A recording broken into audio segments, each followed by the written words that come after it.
Hello and welcome. My name is Ezra Ndwandwe. Thank you for joining us. This is GIBS FN. Today we're talking to Eusebius McKaiser, the host of the GIBS debate series, and we're talking about the state of debate in South Africa. We're actually wanting to unpack as to what are the challenges that we're faced with. Are we actually debating enough as South Africans? Eusebius, thank you for joining us. Your opinion on the state of debate in South Africa? The state of debate in South Africa is very poor, Ezra. I mean, we can see it in the kinds of responses people make to one another. Instead of engaging people's logic or the quality of their evidence, we find that people tend to engage each other's background, your interest, your class, your accent, your language skill set, your nationality, all the things that are irrelevant in terms of deciding whether or not your argument is persuasive. So we focus on people's personality or their person rather than focusing on what they have to say. And that's why the state of debate in South Africa is poor, both within the political arena but also in society more broadly. But why is that? Why would you say that that is the case? There are a couple of reasons, at least two that are very important. The first is because of the political legacy of South Africa. If you take the ANC, for example, within the liberation movement, the ethos that you had to have in order to fight the apartheid system was a top-down military-like structure and organizational culture, which means that you need your foot soldiers to listen to you rather than engaging you as a general or whatever you might be, for argument's sake. And so the culture within the liberation movement is not one of open contestation of ideas.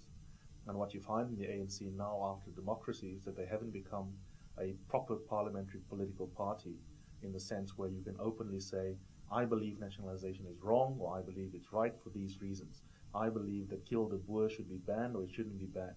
You find the ANC hasn't transformed yet, and because they're the majority party, that has infected the entire body politic in South Africa. So that's one part of it.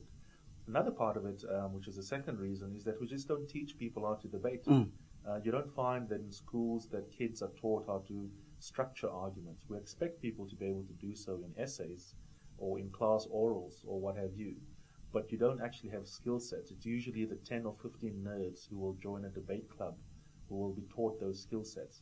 But we don't teach it routinely at university and at schools, and I think that's part of the problem as well. But then again, when you think about it, you actually touched on an interesting debate on its own, that of liberation songs, as it were, Kill the Brewer. Do you think that that kind of music or those kinds of songs could incite debate or even, inspire people to go and kill each other?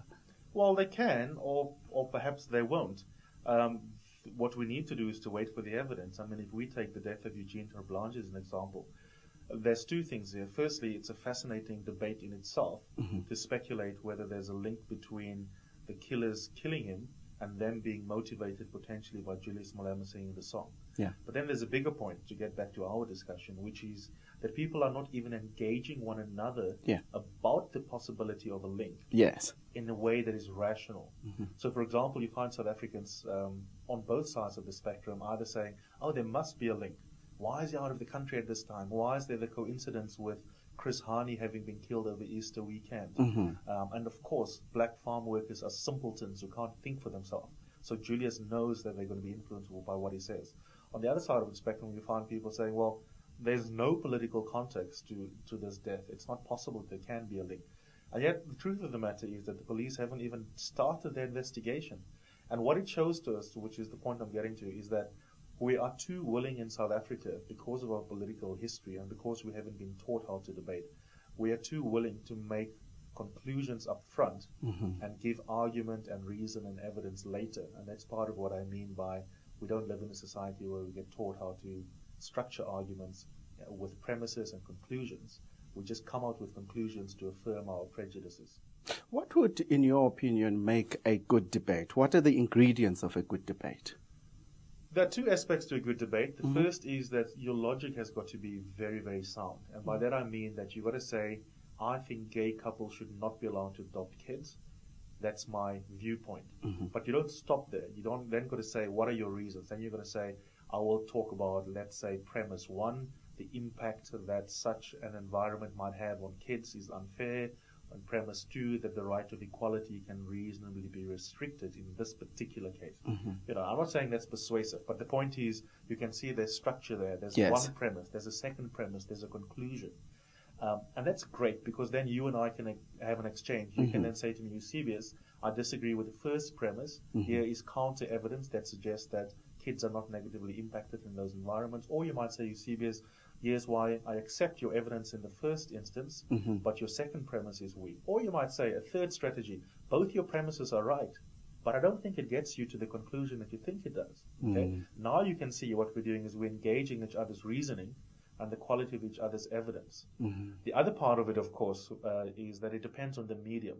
It's nice if someone speaks very well and persuasive. So there's also a style element. Yeah. So if it's going to be where you have an audience, then you have things other than logic, a bit of humor, the language you use, the analogies. It depends on your audience, that kind of presence. If you're writing a media piece for print media, it's going to be different. So there's issues of style in addition to logic, but the style is going to be a function of which medium it is that you are communicating through.